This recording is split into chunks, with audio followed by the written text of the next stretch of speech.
मेरे प्यारे विद्यार्थी, आपका बहुत बहुत स्वागत। आज मैं आपसे बात करूंगा कुछ अनसुने और अनछुए फैक्ट्स पर। ये बहुत इंपॉर्टेंट है आपके लिए, क्योंकि कुछ ऐसे घटनाक्रम जो हाल के दिनों में हमें देखने को मिल रहे हैं।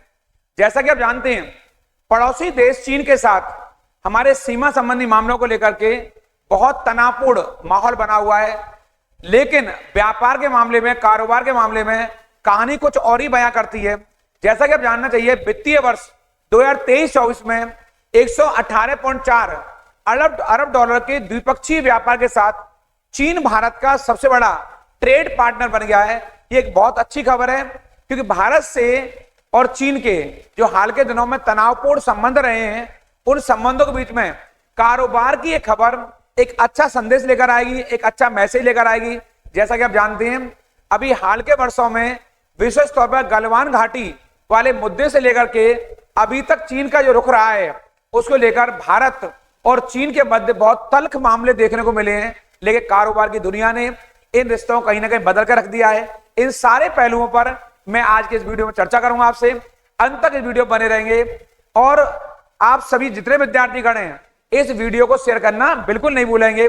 आपका बहुत बहुत स्वागत, अभिनंदन आपके चहेते YouTube channel career plus Bihar sir के साथ। आप सबको प्रणाम, नमस्कार, जय हिंद। आप सभी लोग दोनों हाथ जोड़कर अपनी मां के चरणों में प्रणाम करेंगे। आज मैं बात कर रहा हूं आपसे भारत के सबसे बड़े ट्रेड पार्टनर के बारे में।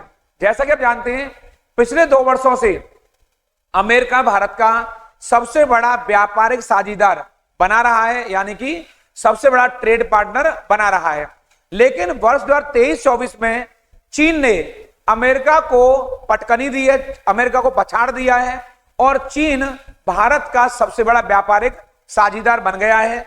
जैसा कि मैंने बताया आपको, इस वित्तीय वर्ष में यानी कि वर्ष 2023-24 में भारत ने 118.4 अरब डॉलर के द्विपक्षीय व्यापार के साथ चीन के साथ भारत ने सबसे बड़ा अपना रोल प्ले किया है।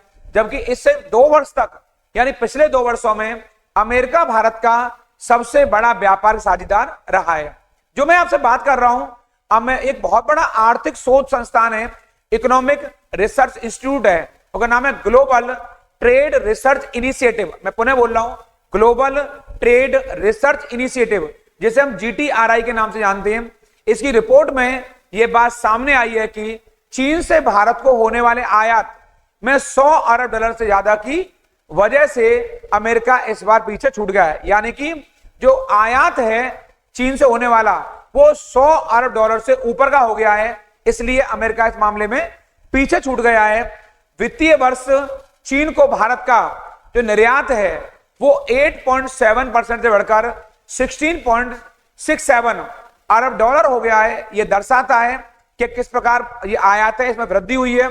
आपको ये जानना चाहिए, लौह अयस्क यानी आयरन ओर, सूती जो धागा है, जो कपड़े हैं, हथकरघा है, मसाले हैं, जो फल हैं, सब्जियां हैं, प्लास्टिक है, लेनोलियम है, ऐसे क्षेत्रों में भारत के निर्यात में वृद्धि हुई है, भारत के एक्सपोर्ट में वृद्धि हुई है।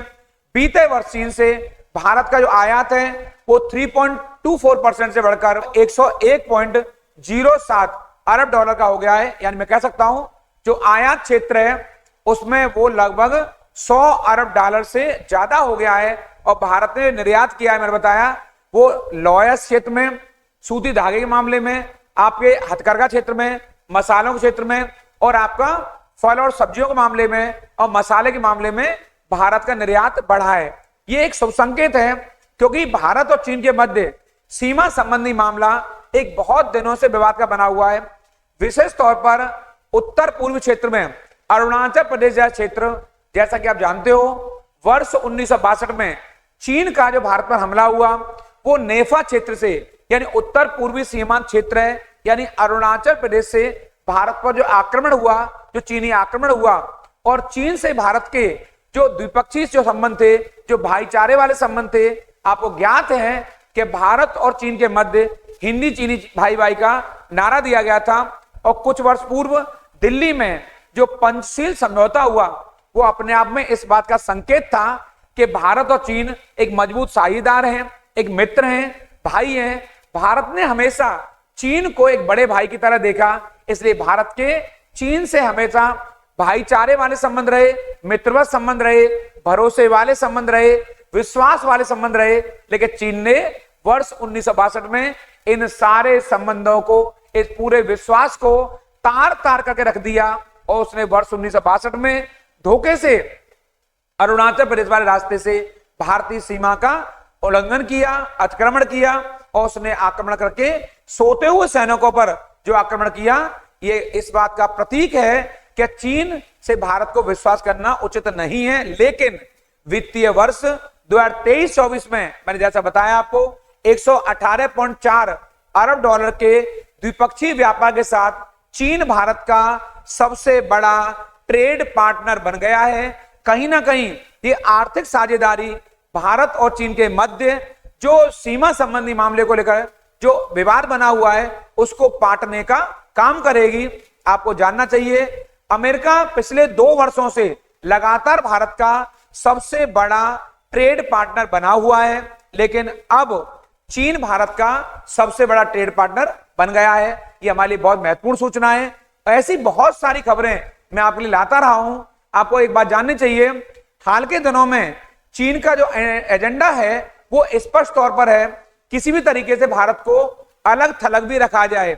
लेकिन भारत ने भी कई मामलों में, चाहे वो क्वाड हो, चाहे G20 का मंच हो, चाहे G7 के साथ भारत का हित जुड़ा हुआ हो, कहीं ना कहीं भारत किसी मंच पर अपने आप को एकाकी ना रख कर सबके साथ चलने की नीति अपना रहा है। और G20 की सफल मेजबानी जो भारत ने दिल्ली में की है उससे पूरी दुनिया हतप्रभ है। विशेषतः चीन भी आश्चर्यचकित है कि भारत कैसे इतना सफलतम तरीके से G20 जैसे सम्मेलन की, इतने विशालकाय सम्मेलन की सफल मेजबानी कर सकता है। ये भारत के विकसित व्यवस्था का प्रतीक है, भारत के व्यवस्थित सुशासन का प्रतीक है। ये दर्शा रहा है कि भारत आने वाले समय में जो जैसा नारा दिया जा रहा है कि 2047 तक भारत एक विकसित राष्ट्र की सूची में होगा, कहीं ना कहीं इस बात को चरितार्थ करता है कि भारत ने हाल के दिनों में अंतरराष्ट्रीय मंच पर कैसे अपनी मौजूदगी दर्ज कराई है।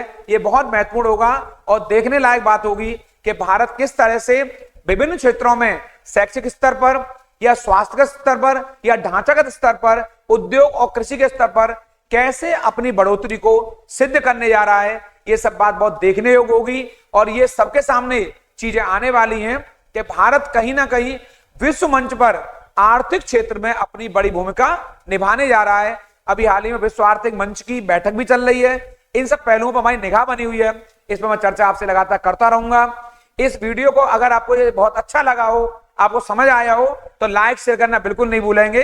और जिन्होंने इस चैनल को सब्सक्राइब नहीं किया है तो तेजी सब्सक्राइब कर लेंगे। और जैसा मैं कहता रहा हूं, लाइक बिल्कुल बनता ही है क्योंकि ये बहुत महत्वपूर्ण खबर है और इसको अपने मिलने वालों तक जरूर शेयर करिए। ऐसा एक नया वीडियो लेकर आपके बीच में फिर आऊंगा। उन लोगों का जरूर ख्याल रखिए जो आपका ख्याल रखते हैं। प्रणाम, नमस्कार।